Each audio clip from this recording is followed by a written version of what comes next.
देखो संत का दर्शन हम लोगों को ऐसे नहीं होता है। संत का दर्शन कब होता है?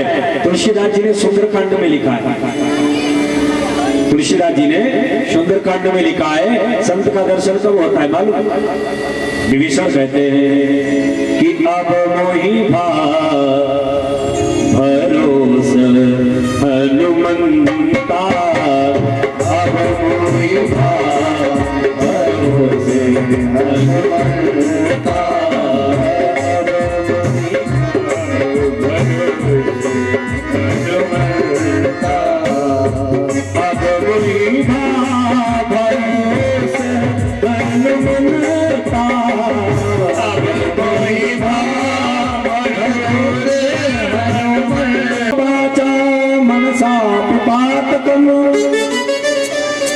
नित्यं प्रकुर्वन्ति सठाठेन,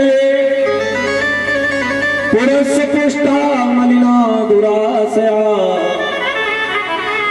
सप्ताह यज्ञेन कलो पुनन्ति ते।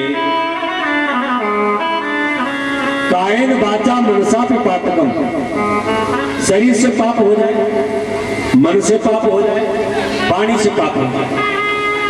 भाई शरीर से पाप हुआ, आपने किसी का थप्पड़ मार दिया, मन से पाप हुआ, किसी का गलत सोच दिया, जुबान से पाप हो गया, किसी को गाली दे दिया। इन तीनों पापों का शोधन भागवत जी से होता है। कायेन वाचा मनसा पातकम, नित्यं प्रकुर्वन्ति सठाठेन। रोज रोज पाप करता है जानबूझ करके। पुरस्पुष्टा मलिना दुराशया। पुरस्पुष्टा का मतलब, पुरस्पुष्टा का मतलब होता है दूसरे को संपन्न देख करके अपने में जलन पैदा हो जाए। जो काहू की सुनहि बड़ाई, तो श्वास ले ही जनो जोड़ी आई। अगर किसी को संपन्न देख लिया तो महाराज ऐसे श्वास लेते हैं जैसे बुखार आ गया हो। ऐसे लोग भी पापी माने जाते हैं। भाई हम तो खूब मेहनत करते हैं और टूटी झोपड़ी पड़ी, अब पड़ोसी देखा चारपाई से नहीं उतरता और 3 मंजिल मकान बना लिया, ये भी सोचना पाप ही है। हाँ। ऐसे लोगों का शोधन होता है भागवत जी की कथा से। तो महाराज और किसी का उद्धार होता है? बोले हाँ। क्या इसका? बोले अगर किसी भूत प्रेत के कान में भी भागवत के 2 शब्द पड़ जाए तो महाराज उस प्रेत का भी उद्धार हो जाता है। महाराज किसी का हुआ है? बोले हाँ। किसका हुआ है? तब कथा सुनाई। एक ब्राह्मण है जिसका नाम है पंडित आत्माराम दुबे। रहता कहाँ है? बोले तुंगभद्रा तटे पूर्व, तुंगभद्रा नदी के किनारे कातमदेव नामक ब्राह्मण रहता है। बड़ा अच्छा ब्राह्मण है, सर्व वेद विशारदा, सभी वेदों को जानने वाला, धनार्दम धर्म मार्गेण, धर्म को इतना मानता है कि जितना कमाता है आधा धन दान में देता है। हम लोगों को भी चाहिए आधा अगर दान न कर पाए, आधा तो करना बहुत मुश्किल है, तो दशांश जरूर दान करें। दशांश जरूर दान करें। दशांश न कर सको तो 1% दान में जरूर लगाओ, क्योंकि दान में अगर नहीं लगाओगे ना तुम्हारा देना तो पड़ेगा। लाल कोट वालों को नहीं दोगे तो खाकी कोट वालों को दोगे, खाकी कोट वालों से बचोगे काले कोट वालों को दोगे, काले कोट वालों से बचोगे सफेद कोट वालों को दोगे। हैं? तो अच्छा है लाल कोट वालों को देते रहो, तो ये कोट वाले तुम्हारे पास नहीं आएंगे। लाल कोट वाले कथावाचक या संत महात्मा, खाकी कोट वाले पुलिस वाले, काले कोट वाले वकील लोग, और अंत में सबसे बच जाओगे तुम्हारा सफेद कोट वाले डॉक्टर साहब तुम्हारे शरीर को भी नाथेंगे, तुमसे पैसा भी लेंगे। इसलिए थोड़ा थोड़ा दान करते रहो तो इनसे बचते रहोगे। पानी बाढ़े नाव में, पानी बाढ़े नाव में, अब घर में बाढ़े दान, तो दोनों हाथ उलीचिए या सज्जन करता, दोनों हाथ उलीचिए।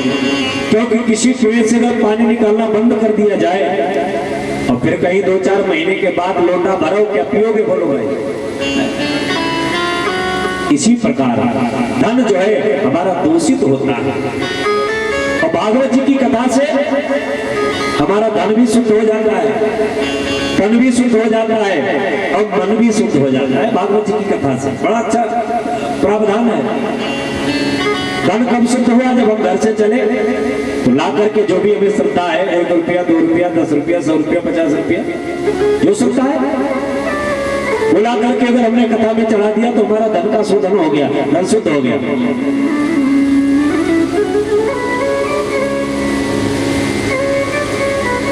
तन का शोधन कब हुआ? बोले जब हमने भगवान की कथा में तालियां बजाई, तन शुद्ध हो गया। मन शुद्ध कब हुआ? जब हमने भगवान की कथा का कीर्तन अपनी जुबान से कर लिया, जुबान भी शुद्ध और मन भी शुद्ध। इसलिए कथा में आकर के ताली बजाए, संकीर्तन बोले, और कुछ न कुछ दान जरूर किया करें कथा में, ऐसा माना गया। आत्मदेव ब्राह्मण बड़े उज्जवल ब्राह्मण हैं, बड़े धर्म को मानने वाले, धनार्धम धर्म मार्गेण। लेकिन वो समस्या एक बहुत बड़ी है। पत्नी का नाम है श्रीमती धुंधुली देवी। पत्नी का नाम श्रीमती धुंधुली देवी। अब नाम ही समझ गए होंगे कितनी बढ़िया होगी। आत्मदेव ब्राह्मण बड़े दुखी हैं कि कोई संतान नहीं है, न पुत्रो न पिता पुत्री तथा चिंता गुरु भगवान, कोई संतान नहीं। आत्मदेव ब्राह्मण ने गाय को ला करके घर में बांधा। बछड़ा बछिया होगा उसे संतान समझ लेंगे, नहीं बछड़ा बछड़िया हुआ। गाय के लिए बोला सर्वथा बंध्या भवे। एक वृक्ष लगाया, इसी के द्वारा फल मिलेगा, उसे संतान समझ लेंगे। वृक्ष में फल तो आए लेकिन कीड़े पड़ गए। अब बड़े दुखी हुए, घर छोड़ दिया। घर छोड़ करके वन में पहुंचे, विचार किया मैं प्राणांत कर लूंगा। सरोवर के किनारे पहुंचे, थोड़ा जल पिया, मन शांत हुआ, वृक्ष के नीचे बैठ गए। बोलो कोई नहीं था, गलत बात। रावण बलवान तो था, लेकिन रावण दुष्प्रचारित बलवान था, सबसे ज्यादा बलवान नहीं था। अरे रावण से ज्यादा बलवान लोग थे उस समय संसार में, है कि नहीं? रावण से भी बलवान थे उस समय। कैसे थे बोले सुनो। हाँ, निवेदन हुआ है कुछ लोगों का कि महाराज थोड़ा रामचरितमानस पे भी बोलते चलो, तो सुनाते थोड़ा कहीं से सुनाएंगे, एक तरफ से नहीं। जिस समय अंगद पहुंचे रावण की सभा में, रावण ने कहा तुम हमें नहीं जानते हो। अंगद ने कहा तुम्हें कौन जानते, क्यों नहीं जानते? अरे दूसरे की स्त्री हरण करने वाले को कौन नहीं जानता है? तमाम प्रश्न हुए वहां पर। रावण ने कहा नहीं, वो रावण हम नहीं है, हम रावण वो है, हमारे चलने से पृथ्वी कांपती है। रावण ने कहा कि हमारे चलने से पृथ्वी कांपती है। अंगद ने कहा तो कौन सा तुम्हारा, तुमने बड़ा झंडा लहरा लिया। अरे भाई तुम्हारे चलने से पृथ्वी कांपती है, और हम जिसके साथ रहते हैं ना, उनका छोटा वाला भाई जब बोलता है तो पृथ्वी कांपती है। लक्ष्मण जब बोलते हैं तो पृथ्वी कांपती कि नहीं? रामचरितमानस में जिस समय जनक जी ने ये कहा है, तजहु आस निज निज राजाओ लिखान विधि पै देख विवाह। अरे देश देश के राजाओं तुम सब चले जाओ यहाँ से। अरे देश देश के राजागण, जनक ने कहा हम किसे कहें बलशाली है, अब हमको ये विश्वास हुआ क्या कि पृथ्वी वीरों से खाली है।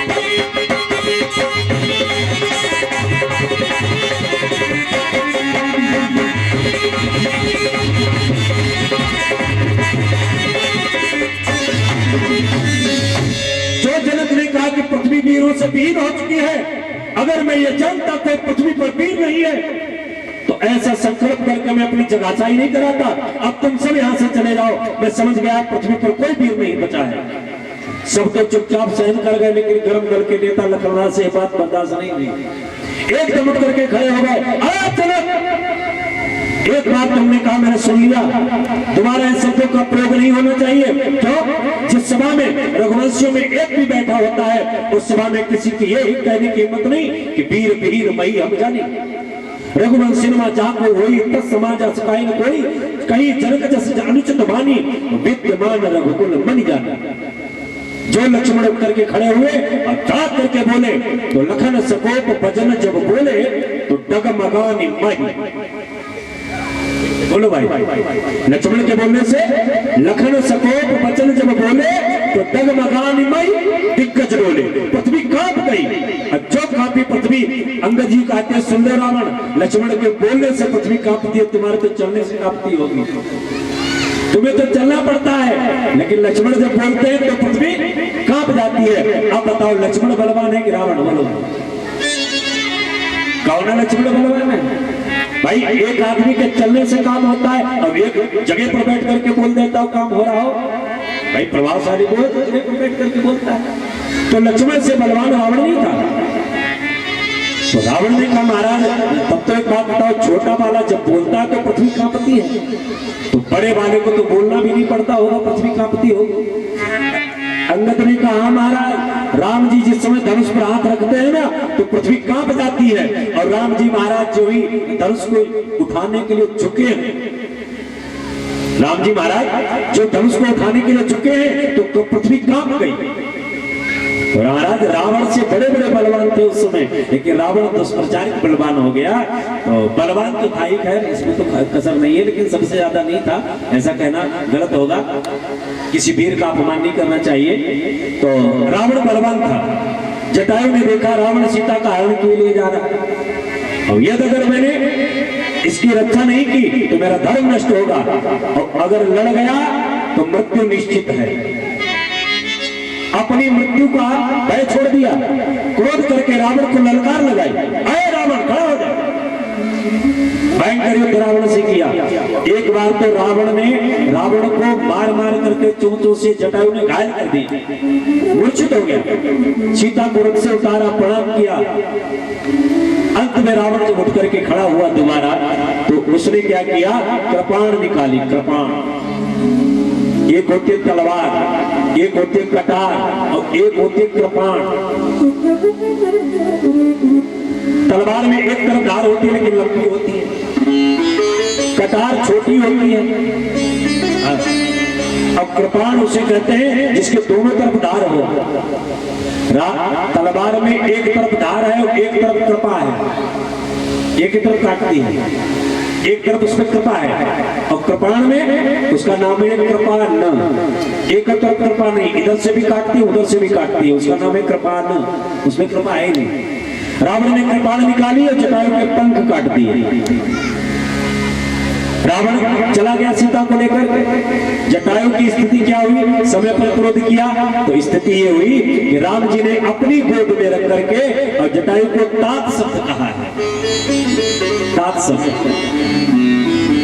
राम कही तन राखहु ताता, राम कही तन राखहु ताता, राम कही तन राखहु ताता, मुँह मुस्काई कही तेरी बाता, मुँह मुस्काई कही तेरी बाता, राम कही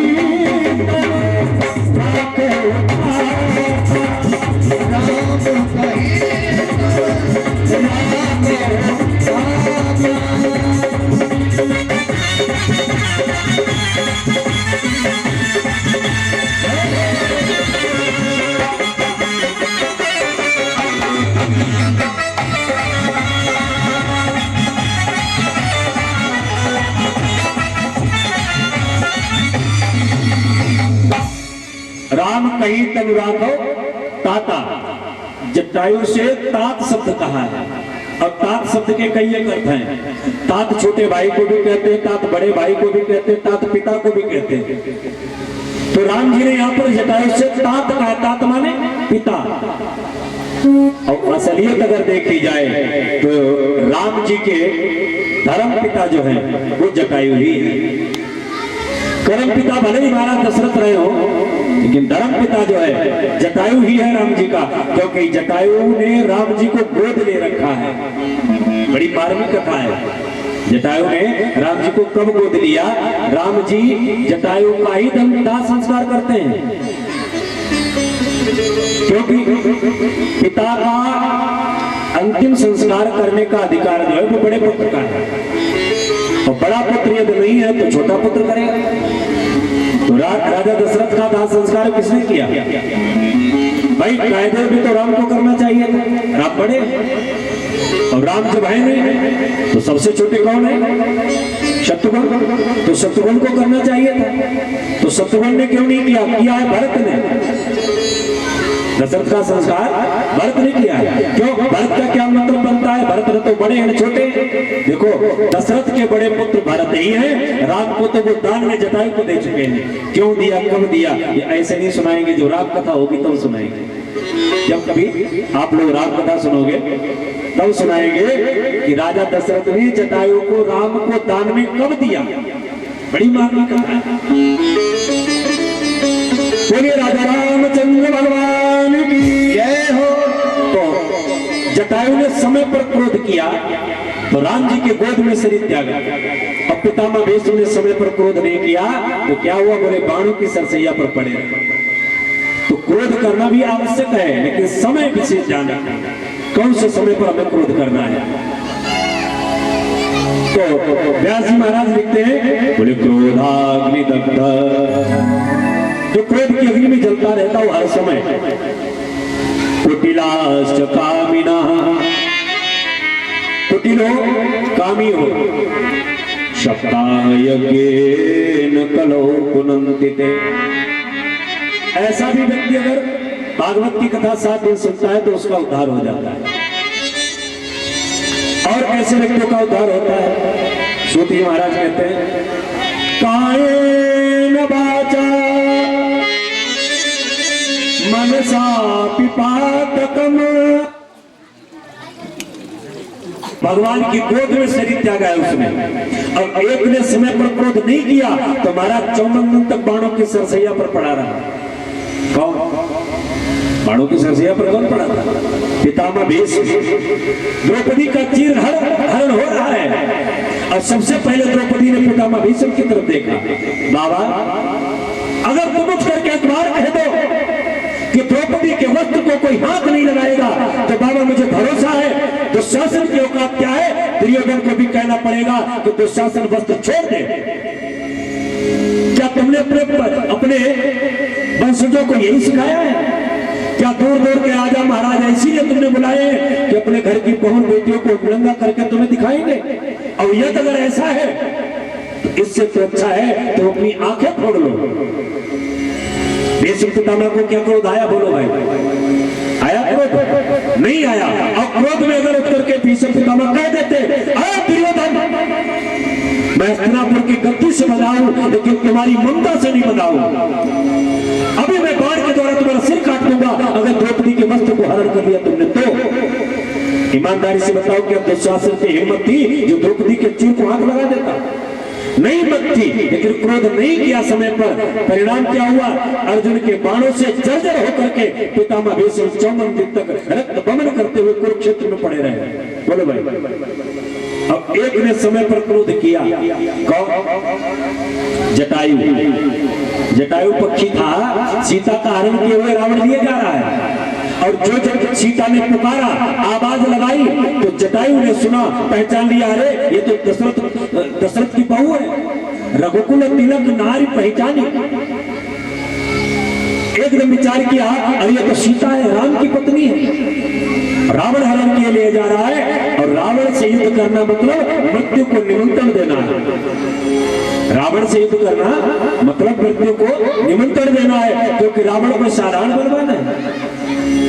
रावण साधारण बलवान नहीं है। रावण रामचरितमानस में लिखा है, चलत दशानन डोलत अबनी गर्भ श्रवणी सुनी निश्चर रबनी। रावण के चलने से पृथ्वी कांपती थी, स्त्रियों के गर्भ गिर जाते थे जब रावण दहाड़ता था। और इतना ही नहीं, रावण ने खुद अपने मुख से कहा है क्या कि मुझसा पंडित मुझसा ज्ञानी, मुझसा पंडित मुझसा ज्ञानी, अब त्रिभुवन में और न तो जाए, अब अपने उन्हें शीशों को काट काट मन शंकर जी को पूजा है।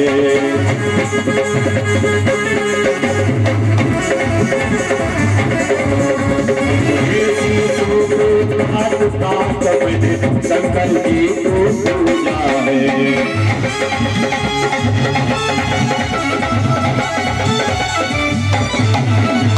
होता है तो भागवतकार कहता है ये मानवा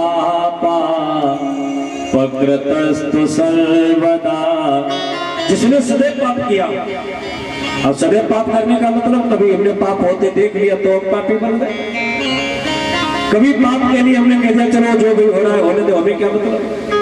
तो इस प्रकार के जो पाप होते हैं, सदा दुराचार रता बीमार गगा, सदैव दुराचारी रहा और कुमार्ग पे चलता हो। क्रोधाग्नि दग्ध, क्रोध की अग्नि में हर समय जलता रहता हूं। क्रोध की अग्नि में ये भी पाप है, क्रोध करना भी पाप है, ऐ कि नहीं बोलो भाई। अच्छा जब क्रोध करना पाप था तो क्रोध बनाया क्या? अगर क्रोध करना पाप है तो भगवान ने इसे बनाया क्यों, फिर इसकी जरूरत क्या थी? देखो भगवान ने कोई वस्तु खराब बनाई ही नहीं, केवल हमें अगर उपयोग करना ठीक से आ गया तो वस्तु हमारे लिए वो आनंददायी है, अगर उपयोग ठीक नहीं आया तो वही हमारे लिए हानिकारक है ना? अब घर में सबके स्वेटर 100 रंग के हो, अब इस समय कोई बढ़िया स्वेटर पहन के साल ओढ़ करके आए पंडाल में बैठ के कथा सुने, बोलो क्या होगा? पसीना छूट जाएगा, महाराज हो सकता है 4 बजे तो बुखार आ जाए, होगा ना? आपको कहे कि स्वेटर बहुत खराब है, स्वेटर पहननी नहीं चाहिए, शॉल ओढ़नी नहीं चाहिए, ये तो बहुत खराब चीज है। अच्छा दिसंबर जनवरी के महीने में अगर स्वेटर साल ओढ़ के ना आओ पंडाल में कथा सुनो तो बोलो 1 घंटे के अंदर कुल्फी बन जाओगे। पर स्वेटर खराब नहीं, तुम्हें प्रयोग करना नहीं आता है। अरे स्वेटर साल तो दिसंबर जनवरी में प्रयोग किया जाता है, मई जून में नहीं। इसी प्रकार स्वेटर खराब नहीं है, तुम्हारा प्रयोग खराब है। इसी प्रकार क्रोध खराब नहीं, हम प्रयोग उसका गलत करते हैं। समय पर अगर क्रोध किया जाए तो वो क्रोध हमारे लिए आनंददायी है, मोक्षदायी है, और अगर समय पर क्रोध न किया जाए तो हमारे लिए पाप का कारण है।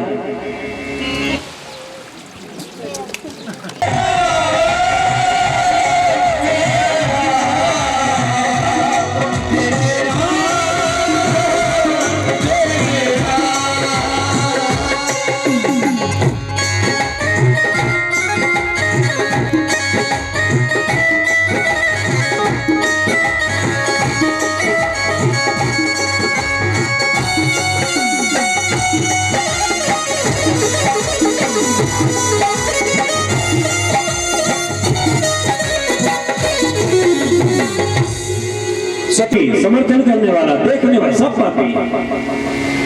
भैया सती ने कहा है अपने पिता दक्ष की यज्ञ में कि सुनहु सभासद सकल मुनिंदा, अब कही सुनी जिन शंकर निंदा। सुनहु सभासद सकल मुनिंदा, कही सुनी जिन शंकर निंदा। सो फल तुरंत लाभ सबका है, बलि भांति पछतावे पिता।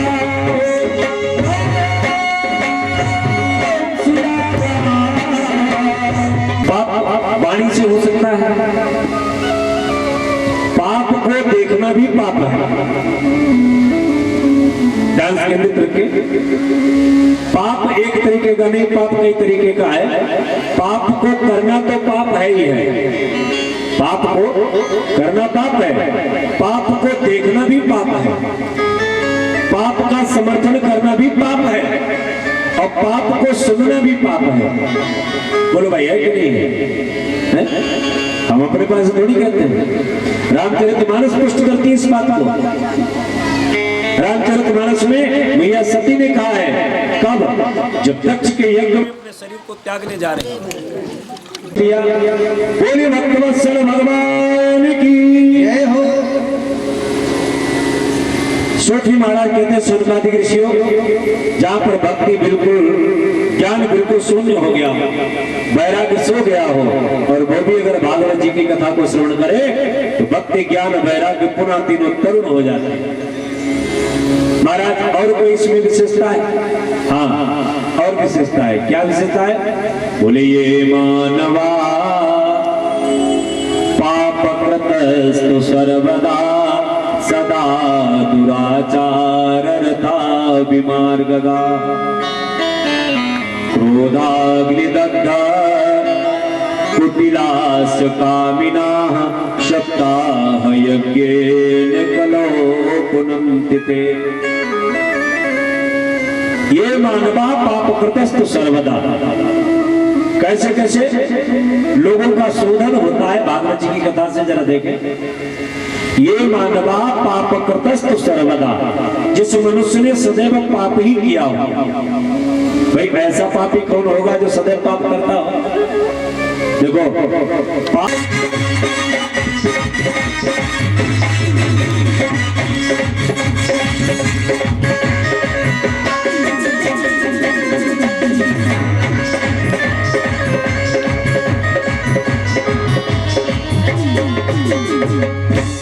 भगवान अगर किसी के बंधन में है तो क्या है?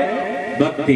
भक्त्या तुष्यति न च गुणैः केवल भक्ति प्रियो माधवा।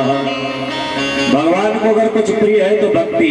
तो नारद जी ने कहा भक्ति महारानी तुम संतों के वैष्णवों के हृदय भवन में विराजमान हो जाओ, और विराजमान होगी हृदय में तो भगवान फिर निकल करके नहीं जा पाएंगे बंधन में बंद करके।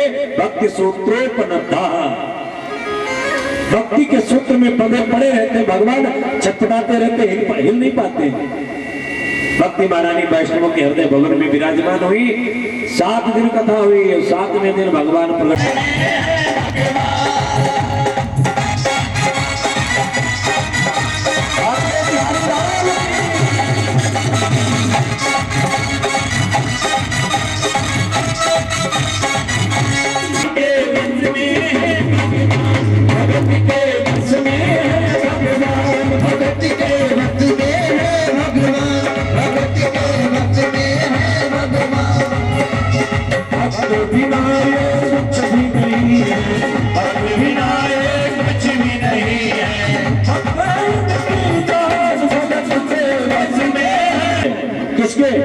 भगत मुरली बांधे रोज बनता बन बोले, कृष्ण को नन्ना समझे, कृष्ण को नन्ना बोले, कृष्ण को नन्ना समझे, कृष्ण को नन्ना बोले, कृष्ण को नन्ना समझे, कृष्ण को नन्ना बोले, कृष्ण को नन्ना समझे, कृष्ण को प्रीत करन लागी गो उनसे, प्रीत करन लागी गो उनसे अपने।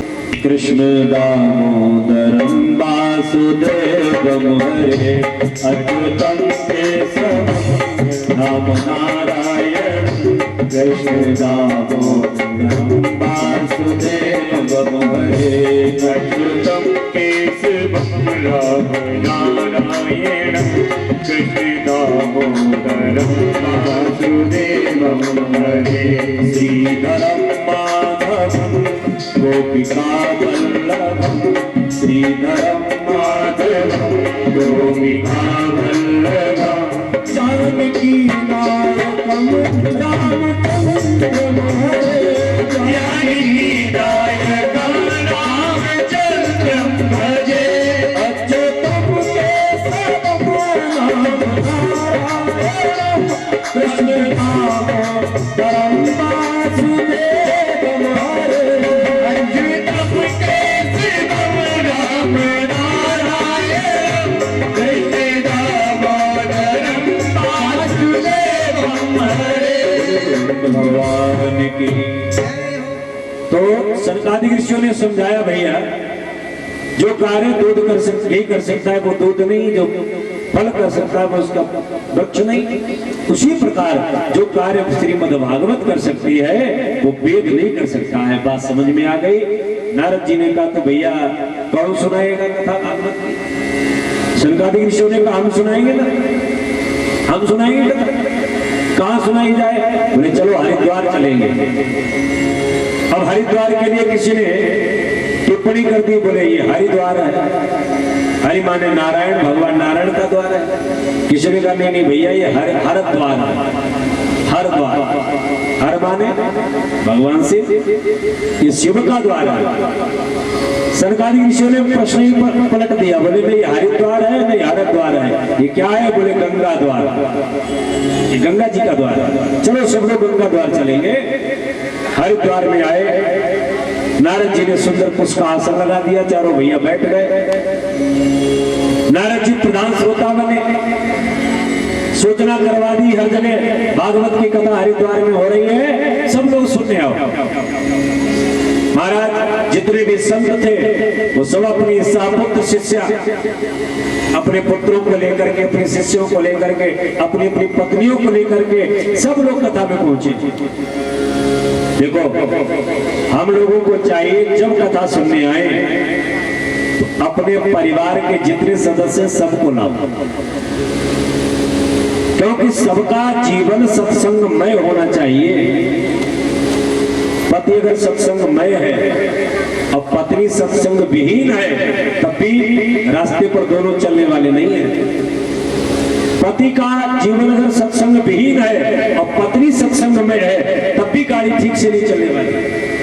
एक सूखे पर खींचेगा, एक पानी में खींचेगा, नहीं चलेगा। और दोनों को अगर सत्संग का ज्ञान है, दोनों को अगर हरिचर्चा से प्रेम है तो महाराज आनंद में जीवन कटेगा। इसलिए नारद जी महाराज के निवेदन के अनुसार सब लोग जाकर के हरिद्वार पहुंचे। सबके बैठने की व्यवस्था अलग अलग की गई। कथा प्रारंभ हुई और जो कथा प्रारंभ हुई तो कथा प्रारंभ होते ही भक्ति महारानी अपने दोनों पुत्रों का हाथ पकड़ करके ताता थैया करके प्रकट हो गई। बोलिए भक्ति महारानी की जय हो। भक्ति महारानी प्रकट हो गई। लोगों ने एक दूसरे के मुंह की तरफ देखना शुरू किया। अरे राम राम, ये महारानी तो बड़े बड़े विद्वानों के बुलाने पर नहीं आती है, बड़े बड़े संत मनीषी ध्यान लगाते रहते, भक्ति महारानी नहीं आती है। और यहाँ पर ये महारानी बगैर बुलाए कैसे आ गई? भक्ति महारानी ने हाथ जोड़े प्रभु नारद जी से, नारद आपने स्त्रियों के बैठने की अलग व्यवस्था की है, पुरुषों के बैठने की अलग व्यवस्था की है। ब्रह्मचारी अलग बैठे, सन्यासी अलग बैठे, वानप्रस्थ अलग बैठे, बालक अलग बैठे। देखो ये पांडाल की व्यवस्था होनी चाहिए, पांडाल की ये व्यवस्था होनी चाहिए। क्या सब लोगों का अपना अपना परिकर अलग अलग हो, जिसे जिस तरफ माताएं बैठे उस तरफ माताएं बैठे, जिस तरफ हमारे पुरुष लोग बैठे उस तरफ पुरुष ही बैठे।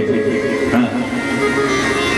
कल से ये व्यवस्था करना, बीच में रस्सी बंधवा करके और इधर माताएं और इधर पुरुष, व्यवस्था होनी चाहिए पांडव। बोलिए वृंदावन बिहारी लाल की। तो भक्ति महाराज ने कहा महाराज तुमने सबके बैठने की व्यवस्था की है, हम कहाँ बैठे, हमारे लिए कहाँ व्यवस्था है? नारद जी ने कहा महारानी तुम्हारे लिए हमने बहुत बढ़िया व्यवस्था की है। कहाँ? बोले बड़ा सुंदर एसी रूम बनाया है। महाराज दिखाई तो पड़ नहीं रहा है। नारद जी कहते हैं भक्ति महारानी तुम्हें कहाँ बैठना है? बोले निरंतरम वैष्णव मानसानी,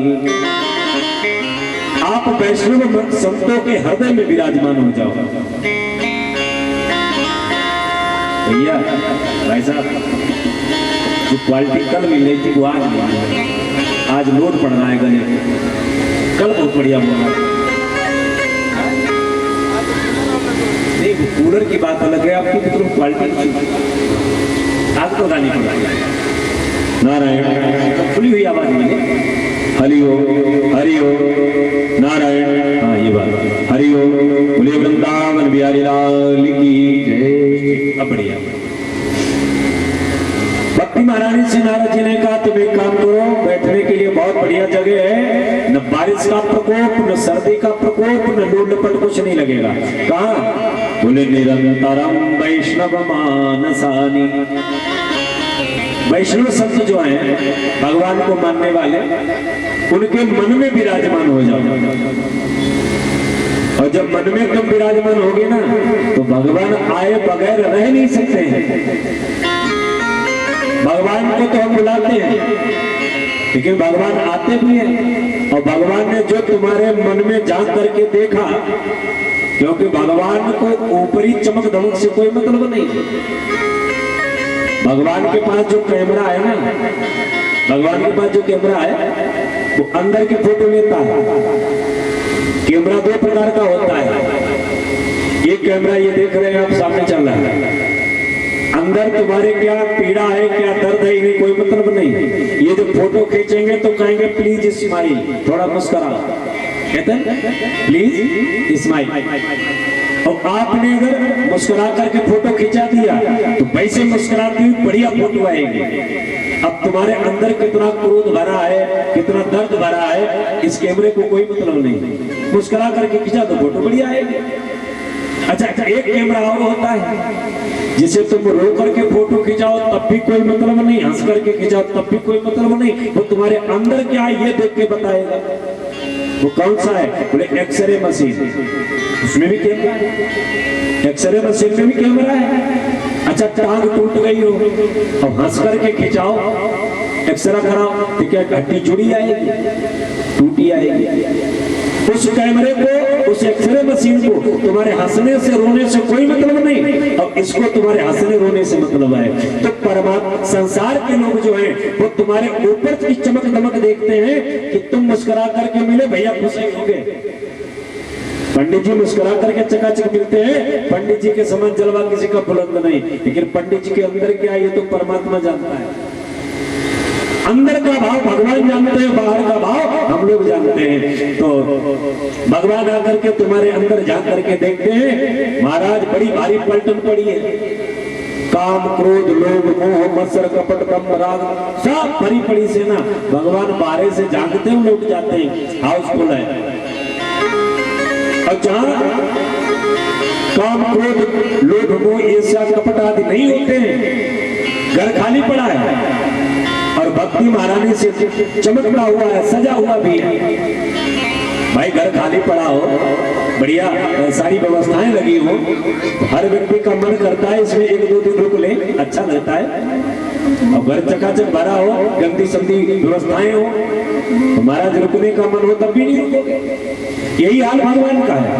भगवान कहते हैं बोला तो तुम हमें रहे हो, लेकिन विडंबना एक बात की क्या कि तुमने मंदिर नहीं बुहारा, कैसे आएंगे भगवान, कैसे आएंगे भगवान।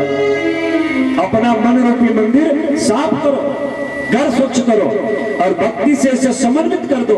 भक्ति महारानी जब तुम्हारे हृदय भवन में होगी तो भगवान आए बगैर रह नहीं सकते हैं।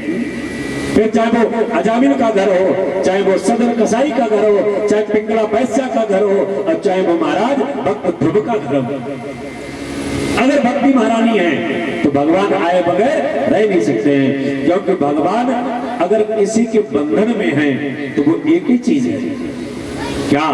बोले भक्ति। भक्त्या तुष्यति न च गुणैः केवलं भक्ति प्रियो माधवा। भगवान को अगर प्रिय है तो भक्ति है। एक बार एक भक्त गया भगवान के पास मांगने के लिए। भगवान ने कहा मांग लो बेटा। भक्त ने कहा महाराज तुम्हारे पास है क्या देने के लिए? क्या दे सकते हैं? जो देने के लायक हो दिखाओ हमें। हम लोग दुकान पे जाते हैं, कपड़ा खरीदते हैं, भैया क्या क्या आइटम है तुम्हारे पास दिखाओ जरा, तो दिखाता है दुकानदार। उसी प्रकार भक्त ने कहा तुम्हारे पास है क्या देने के लिए, दिखाओ हमें। भगवान ने कहा हमारे पास तो दो चीजें हैं। क्या? भगवान ने कहा एक हमारी भक्ति है और एक हमारी माया है। क्या लेंगे तुम? भक्त बड़ा चालाक था, उसने कहा महाराज भक्ति लेंगे तो क्या होगा, माया लेंगे तो क्या होगा? भगवान ने कहा देखो अगर तुम नाचना चाहते हो तो हमारी माया ले जाओ, अगर तुम नाचना चाहते हो तो हमारी माया ले जाओ, अगर तुम हमें नचाना चाहते हो तो हमारी भक्ति ले जाओ, क्योंकि भक्ति के बंधन में हम नाचते हैं और माया के बंधन में जीव नाचता है। तो भगवान अगर नाचते हैं तो किसके बंधन में? भक्ति के। एक भक्त ने बड़ा सुंदर भाव दिया है, अगर भगवान किसी के बंधन में है तो क्या है? बोले भगत के बस में है भगवान, भगत के बस में, सभी लोग भगवान, भगत के बस में है भगवान, भगत के बस में है भगवान। भक्त बिना ये कुछ भी नहीं है, भक्त बिना ये कुछ भी नहीं है, भक्त है इनके साथ। भगत के बस में है भगवान, भगत के बस में है भगवान।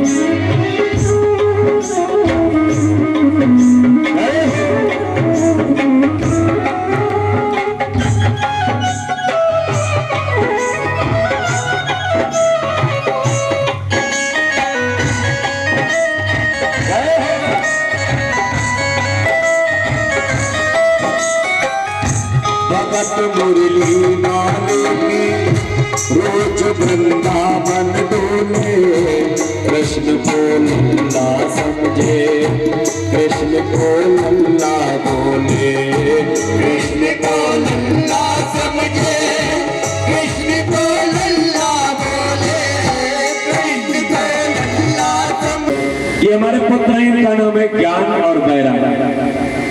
और जो स्त्रियां देख रहे हो ना, ये महाराज कोई साधारण स्त्रियां नहीं हैं, ये सब गंगा यमुना सरस्वती, ये सब नदियां जितनी हैं, ये जितनी भी शक्तियां दिख रही हैं, ये सब देवियां हमारी सेवा कर रही हैं।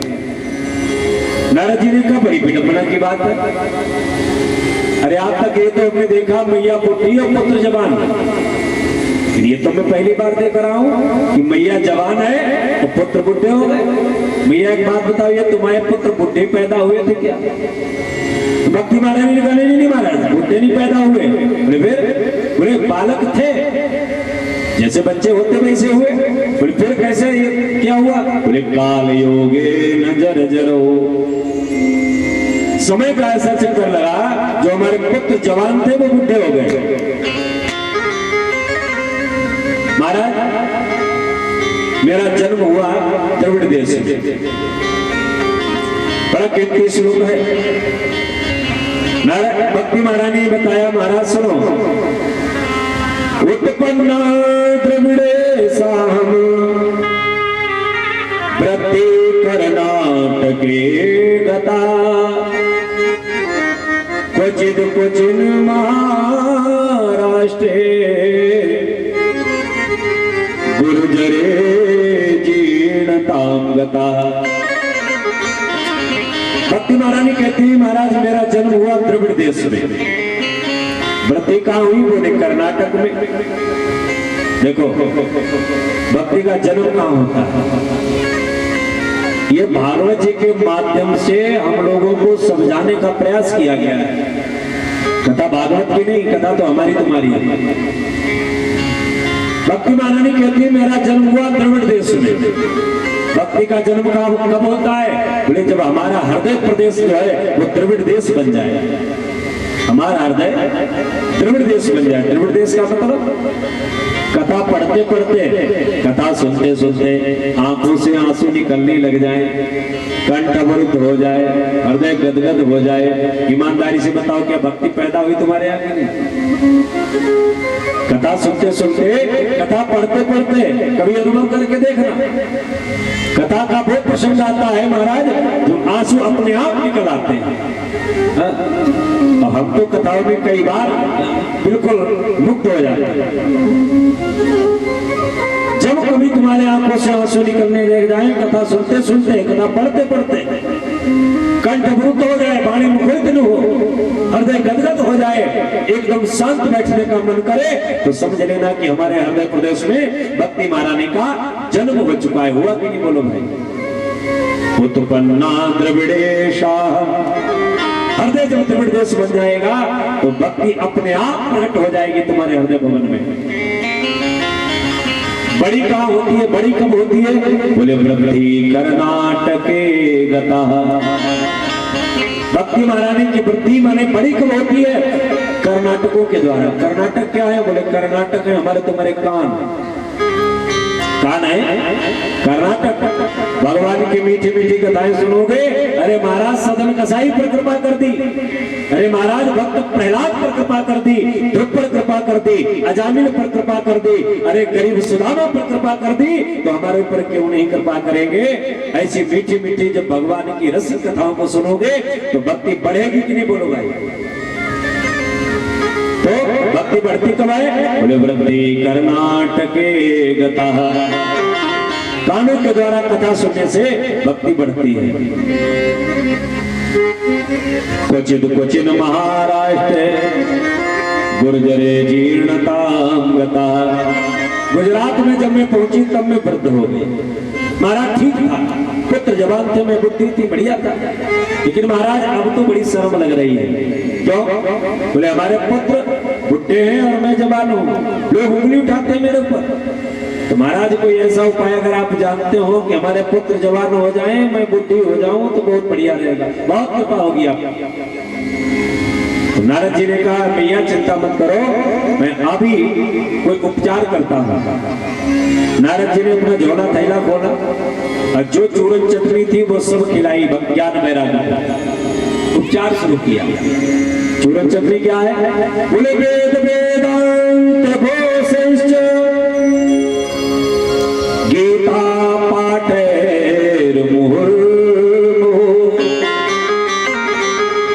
वेद वेदांत का उद्घोष किया ज्ञान वैराग्य के कारण। वो ज्ञान प्रबुद्धता, वो वैराग्य प्रबुद्धता।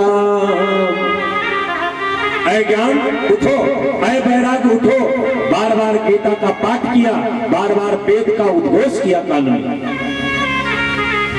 जिस गीता के पाठ से अर्जुन रागी था, बैरागी बन गया। अर्जुन के मन में राग उत्पन्न हो गया था, मोह उत्पन्न हो गया था। अपने मामाओं को कैसे मारेंगे, भैया को कैसे मारेंगे, ताऊ को कैसे मारेंगे, सबको कैसे मारेंगे। अर्जुन को भगवान ने गीता का उपदेश दिया तो गीता अर्जुन रागी से वैरागी बन गया। और वही गीता का उपदेश ज्ञान वैराग्य के कान में जब किया तो जरा सा उठे, आंख खोली और धड़ाम से फिर गिर गए। जरा सी चेतना आई, फिर गिर गए। अब नारद जी के लिए आदेश हुआ, आसमानी हुई है, नारद सत्कर्म करो, कोई अच्छा सा सत्कर्म करो तब इनकी व्यथा दूर होगी। नारद जी कहते हैं भैया इससे बड़ा सत्कर्म कौन सा हो सकता है? चल दिए। भक्ति महारानी को सांत्वना प्रदान करी। भक्ति महारानी तुम चिंता मत करो, मैं तुम्हारी कोई न कोई व्यवस्था करूंगा। भक्ति महारानी ने कहा देखो अगर हमारी व्यवस्था नहीं हुई, पुत्र हमारे जवान नहीं हुए, तो मैं ये देश छोड़ करके विदेश गम्यते मया, मैं विदेश चली जाऊंगी, ये देश ही छोड़ दूंगी। नहीं नहीं महारानी तुम नहीं जाना, क्योंकि अगर तुम चली गई तो भगवान को बुलाने के सामर्थ्य फिर किसी में नहीं है।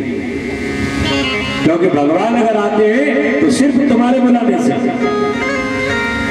भगवान धन नहीं देखते हैं, भगवान बल नहीं देखते हैं।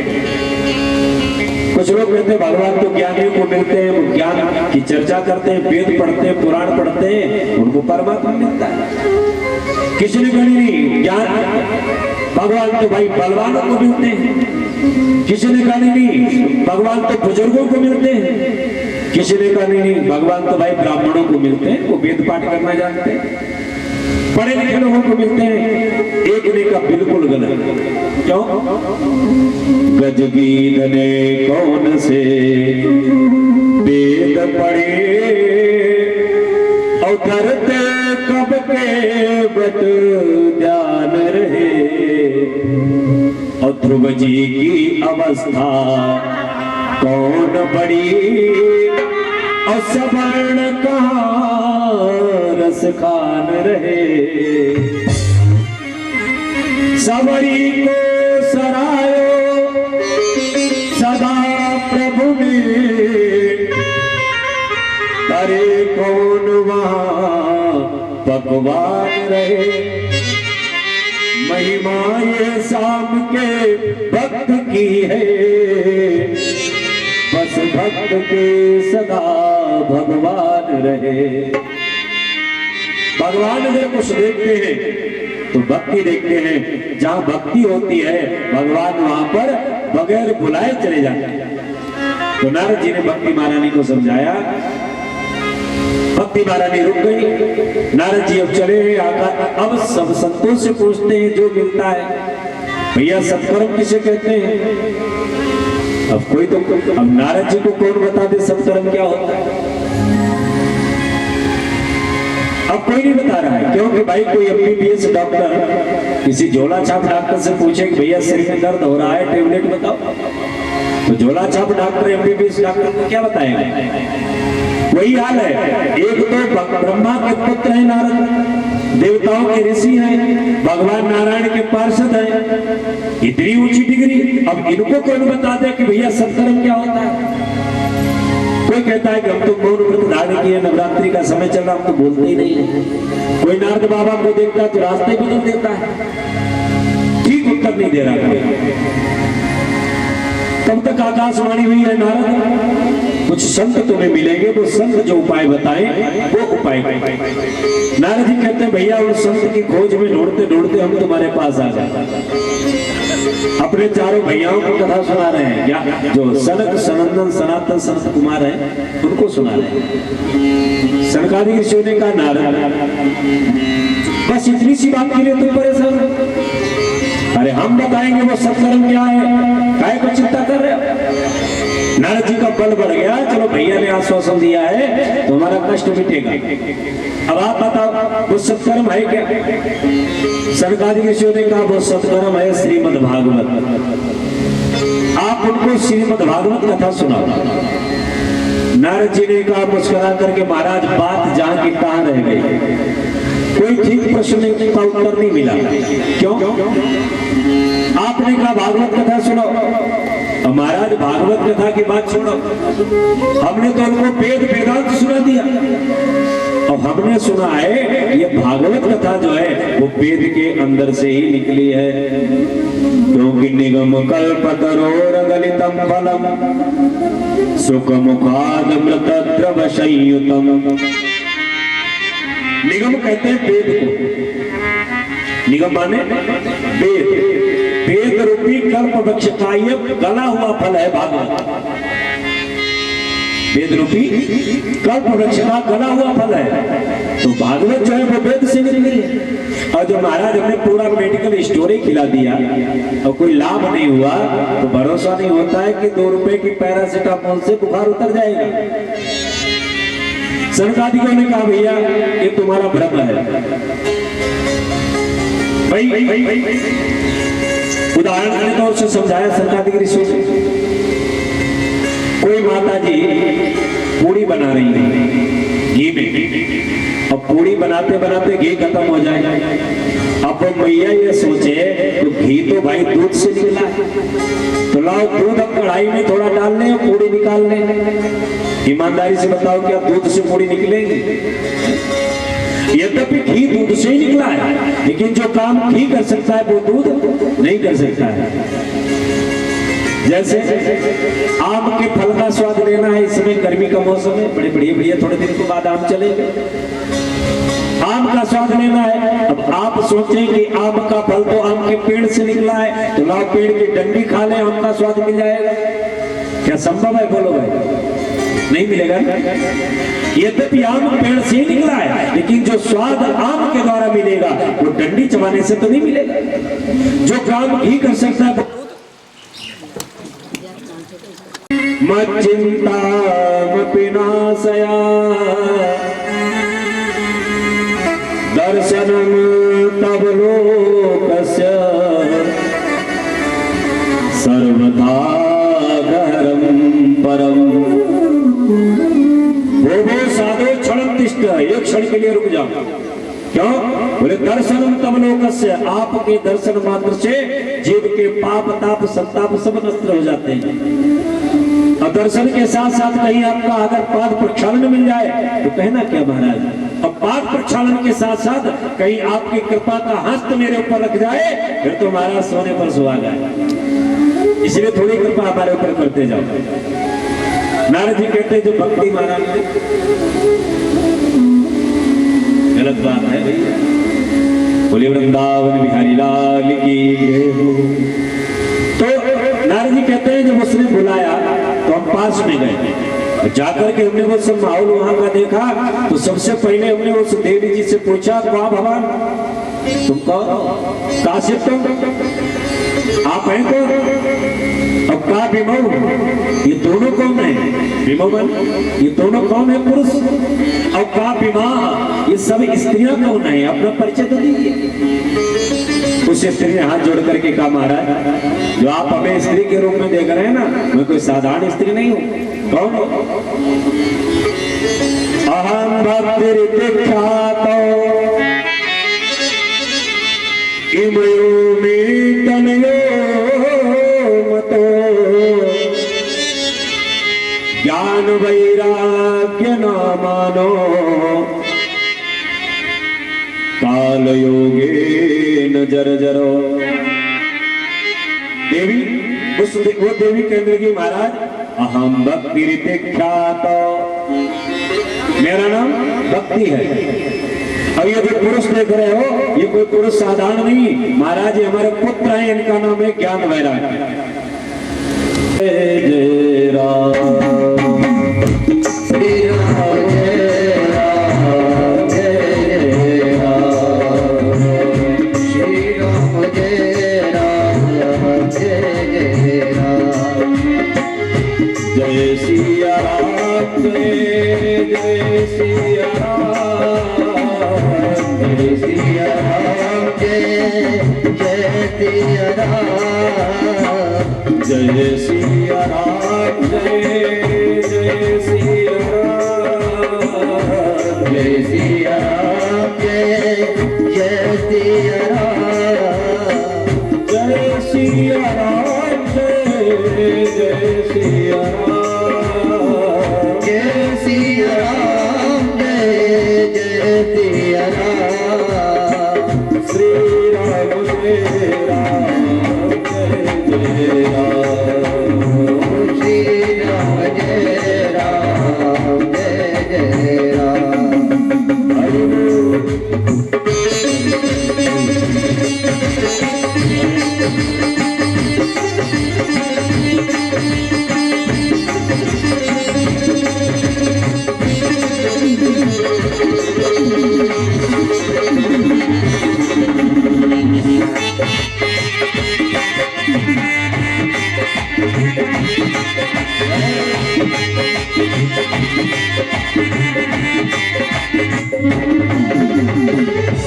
नाथ सकल संपदा तुम्हारी, नाथ सकल संपदा तुम्हारी। भगवान नाम से कीर्तन है, प्रेम से गाए। नाथ सकल संपदा तुम्हारी, नाथ सकल संपदा तुम्हारी, मैं सेवक समेत सुत नारी, मैं सेवक समेत सुत नारी, मैं सेवक समेत सुत नारी, मैं सेवक समेत सुत नारी। श्री राम जय राम जय राम, श्री राम जय राम जय राम, जय सिया राम जय सिया राम, जय सिया राम जय सिया राम, श्री राम जय राम जय राम।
चंद्र भगवान की जय हो, भागवत भगवान की सत्य सनातन धर्म की हो, आज के आनंद की नमः पार्वती पतये हर हर महादेव। परम मंगलमय भगवत स्वरूप श्रीमद् भागवत महापुराण अंतर्गत अभी आप लोग बड़ी सुंदर चर्चा हमारे आचार्य दिव्यानंद पांडे जी के द्वारा श्रवण कर रहे थे। नारद जी ने आकर के संसार में देखा। नारद जी अन्य लोकों में भ्रमण करते हुए मृत्यु लोक में आए, क्योंकि मृत्यु लोक बताया गया बोले सर्वोत्तमामिति। जितने भी लोग हैं 14 लोग हैं। ओ भू भुवा महा जन तपा सत्यम अतल वितल तलातल रसातल महातल और सुतल, ये 14 लोग हैं। और 14 लोगों में अन्य जो लोग हैं वो केवल भोग लोग हैं। जितने भी लोग हैं जैसा कर्म करोगे उन कर्मों के अनुसार उसी लोक में आपको भेज दिया जाएगा उसका भोग करने के लिए। अच्छे कार्य करोगे महाराज स्वर्ग में भेज दिया जाएगा, गलत कार्य करोगे महाराज नरक में भेज दिया जाएगा, और बढ़िया कार्य करोगे नंबर 1 वाले तो महाराज अपवर्ग में भेज दिए जाओगे। एक लोक है जिसका नाम है अपवर्ग। रामचरितमानस में उसका वर्णन आया है। स्वर्ग नरक अपवर्ग नसेनी ज्ञान वैराग भगति शुभ देनी। स्वर्ग नरक और अपवर्ग। स्वर्ग के पूर्ण खत्म होने के बाद जीव को संसार में पुनः आना पड़ता है।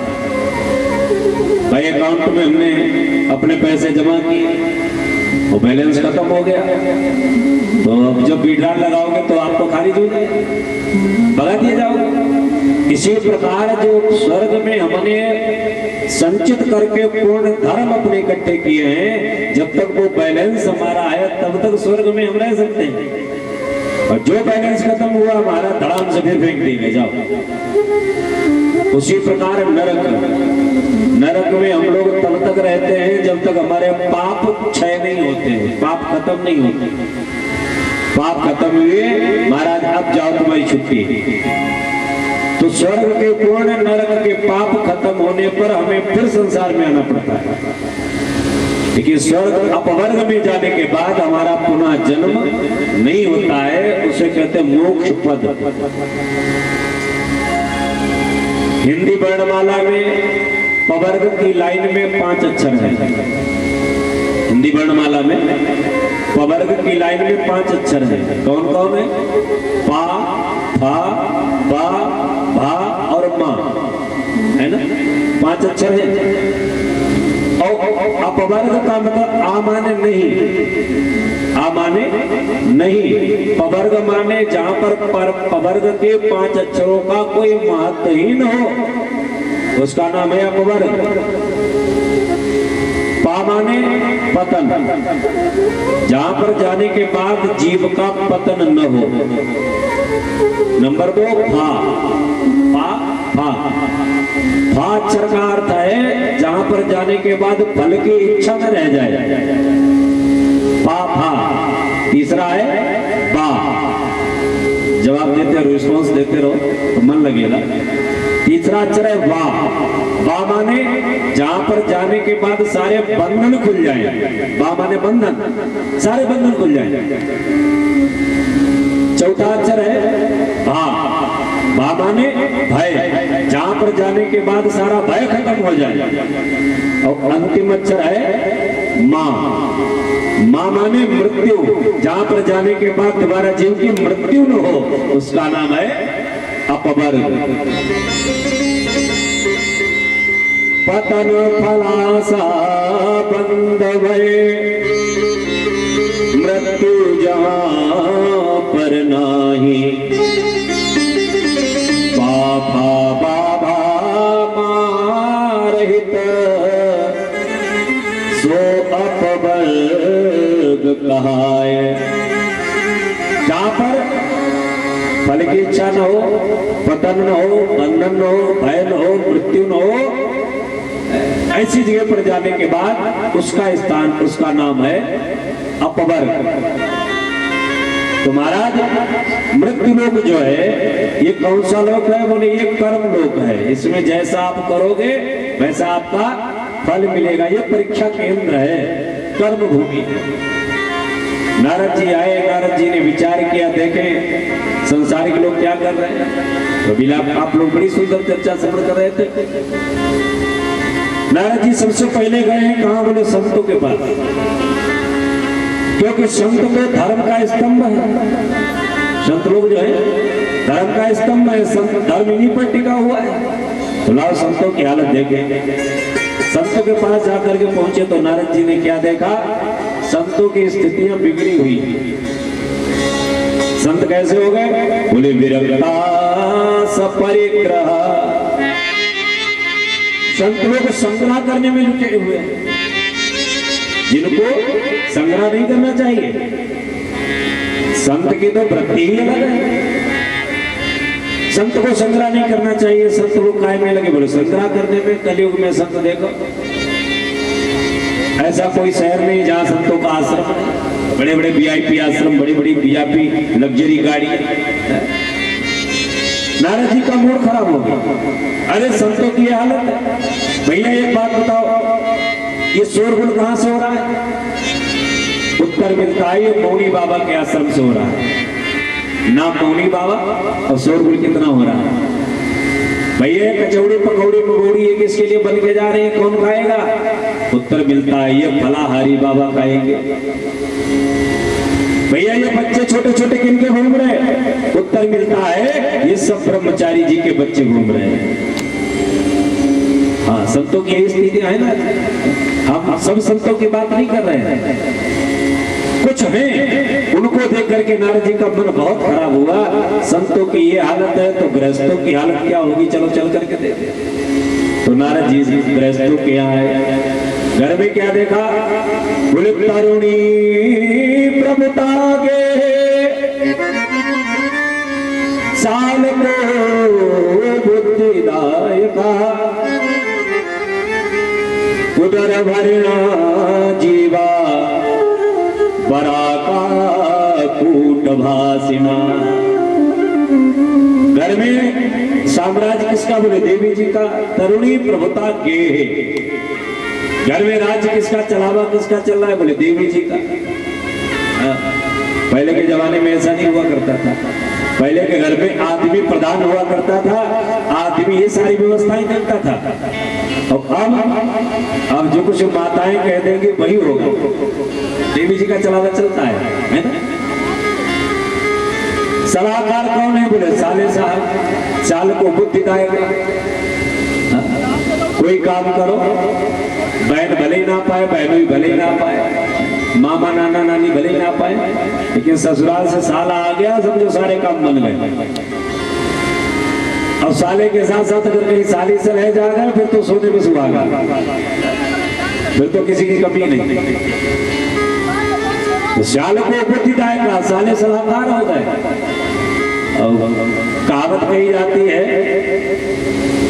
घर में साला और दीवार में आला, आज नहीं तो कल दीवार। तो नारद जी ने देखा साले सलाहकार हैं, स्त्रियों का राज्य चल रहा है, लोग कैसे हो गए, बोले उदर भरना जीवा बराका कूट भाषे, लोग अपना पेट भरने में लगे हैं। कैसे पेट भरते हैं, बोले जैसे सुगर, बराका माने बराबर सुगर,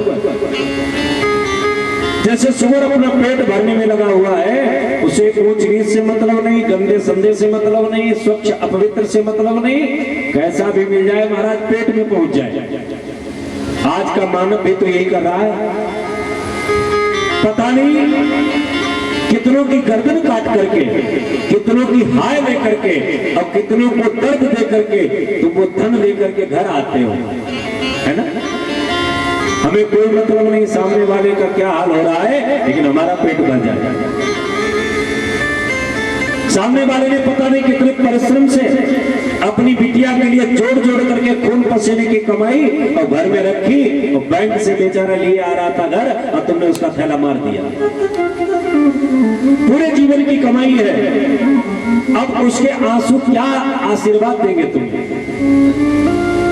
नहीं, विचार करो कहीं ऐसा तो नहीं हमसे ज्यादा इस धन की आवश्यकता उस सामने वाले को है जिसका हम ये चुरा करके, हरण करके, छीन करके ला रहे हैं, कहीं ऐसा तो नहीं हमसे ज्यादा आवश्यकता उसकी हो।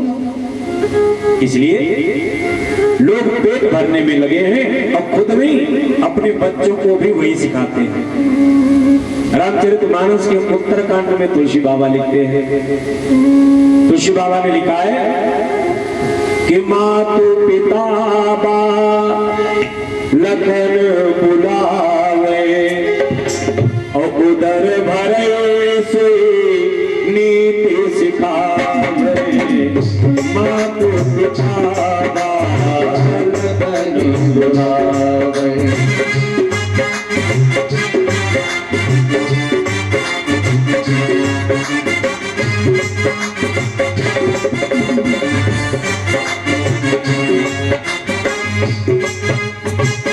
पिता बालकन बुलावे उधर भरे सो नीति सिखावे। कलयुग में यही हो रहा है।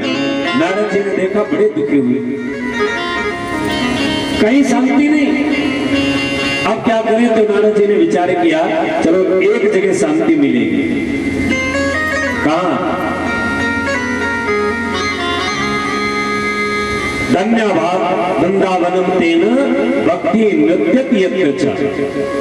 चलो वृंदावन चलते हैं, वहां तो भगवान का नित्य सानिध्य प्राप्त होता है। वृंदावन की भूमि पर आज भी भक्ति जवान नृत्य करते हैं। देखो हमारे पुराणों में विशेष 3 पुरियों का वर्णन आया है, 3 नगरों का। कौन कौन नगरी है? बोले एक तो है अयोध्या नगरी, वर्णन आया है, नगरी का विशेष वर्णन आया है। दूसरे बोले शिव पुराण में काशी जी का वर्णन आया, और भागवत जी में वृंदावन की भूमि का वर्णन आया है, ब्रज भूमि का। और तीनों नगरों का, तीनों पुरियों का प्रभाव अपना अपना अलग अलग है। लोग कहते हैं जमीन तो सब एक ही, धरती तो सब एक ही, ऐसा नहीं। हर पृथ्वी का अपना महत्व अलग है ना। अयोध्या की भूमि से अभी क्या मिलता है? अयोध्या किसकी प्रधान है? अयोध्या की भूमि जो है वो त्याग प्रधान है। अगर त्याग सीखना है तो अयोध्या जाओ, अयोध्या कांड को पढ़ करके देखो, सबने त्याग किया है। हाँ, सबने अयोध्या कांड में सबने त्याग किया है। सबसे पहले तो महाराज दशरथ ने अपने प्राण त्यागे, बोलो भाई, अयोध्या कांड में त्यागे। नंबर 2 कैकेयी ने अपना सुहाग त्यागा है, राम जी ने अपना राज्य त्यागा है, भरत जी ने सब कुछ त्याग करके बलगल वस्त्र धारण किए। कितना त्याग किया?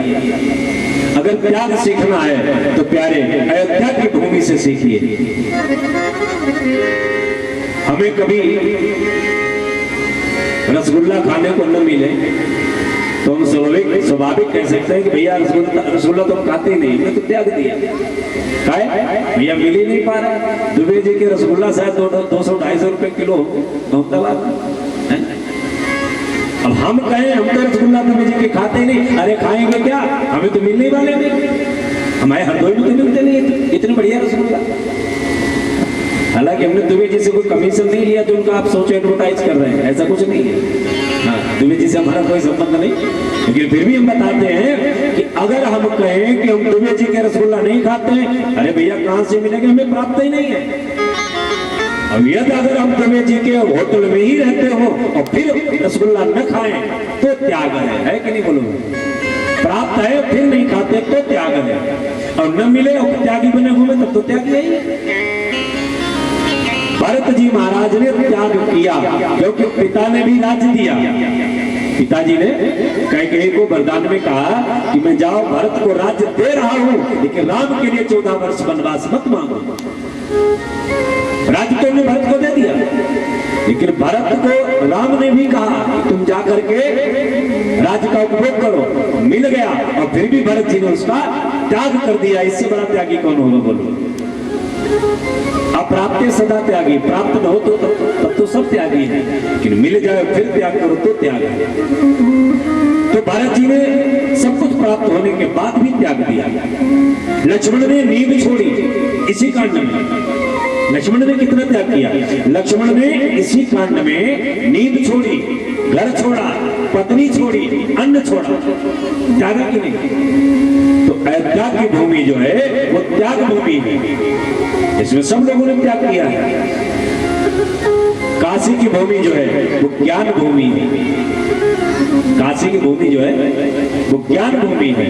काशी की गली से अगर कोई विद्वान निकल जाए तो समझो उसे वेद आ जाता है, पढ़ना आ जाता है, ज्ञान आ जाता है। तो काशी जो है ज्ञान भूमि है। तुलसीदास जी को ज्ञान कहां से प्राप्त हुआ, तुलसीदास जी को काशी से ही प्राप्त हुआ। काशी में जब विश्वनाथ की सेवा की है तो वहीं प्रेत से मुलाकात होती है तुलसीदास जी महाराज की, और तुलसीदास वहीं से उस प्रेत के माध्यम से हनुमान जी से मिलते हैं, और हनुमान जी महाराज राम का दर्शन कराते हैं तुलसीदास जी को। ये राम कथा में कथा आती है। तो महाराज ज्ञान भूमि जो है वो काशी जी थी, और वृंदावन भूमि जो है वो प्रेम भूमि है, भक्ति भूमि है। जिसको अपनी भक्ति तरुण करनी हो वो वृंदावन जाए, भक्ति के नाम से भागता हो महाराज वृंदावन चले जाओ। ऐसे ऐसे बुजुर्ग संत दंडवती परिक्रमा करते हुए गिरिराज जी के मिलते हैं। उस स्थिति में तो यहाँ के लोग पानी नहीं भर के पीते हैं। अभी हम गए थे 6 तारीख को वृंदावन गिरिराज जी की परिक्रमा करने के लिए, तो हमने देखा तो दंडवती परिक्रमा, इतने इतने पत्थर के टुकड़े रख के एक दंडवती लगाई, फिर पत्थर रखा, फिर दंडवती लगाई, फिर पत्थर रखा। वो भक्ति वहां देखने को मिलती है। तो वृंदावन की भूमि जो है वो प्रेम भूमि और भक्ति भूमि है। नारद जी ने विचार किया चलो वृंदावन चलते हैं, वहां तो भगवान का नित्य सानिध्य प्राप्त होगा। तो वृंदावन में आए महाराज। वृंदावन में क्या देखा, यमुना जी के किनारे एक स्त्री बैठी है वृक्ष के नीचे। उस स्त्री के चारों तरफ तमाम स्त्रियां बैठी हैं, और उस एक स्त्री के घुटने पर अपना अपना सिर रखे हुए 2 लोग सो रहे हैं। तमाम स्त्रियां बैठी है, कोई पंखा जल रही है, कोई पानी लिए खड़ी है, कोई पैर दबा रही, कोई सिर सहला रही, कोई हाथ मसल रही है, सब सेवा में लगी हुई है। नारद जी अपने भाइयों को बताते हैं भैया हमने देखा तो, लेकिन हम पास भी नहीं गए। क्यों? नारद जी कहते हैं इसलिए पास भी नहीं गए, हमने विचार किया स्त्रियों का समुदाय, और हम कह रहे बाबा बैरागी, और हम गए और किसी स्त्री ने उठ करके कह दिया भाई तुम बाबा बैरागी, हम स्त्रियों में क्या करने आए, तो काम बेइज्जती होगी कि नहीं? हाँ? ये माताएं है ना, इन्हें कहने से मतलब दूसरे को सम्मान मिलेगा या अपमान मिलेगा, इसे कोई मतलब फटाक से कह देंगे। तो नारद जी कहते हमने देखा था लेकिन गए नहीं पास। महाराज जो उस स्त्री ने हमें देखा, वो स्त्री देख करके खड़ी होकर के कहने लगी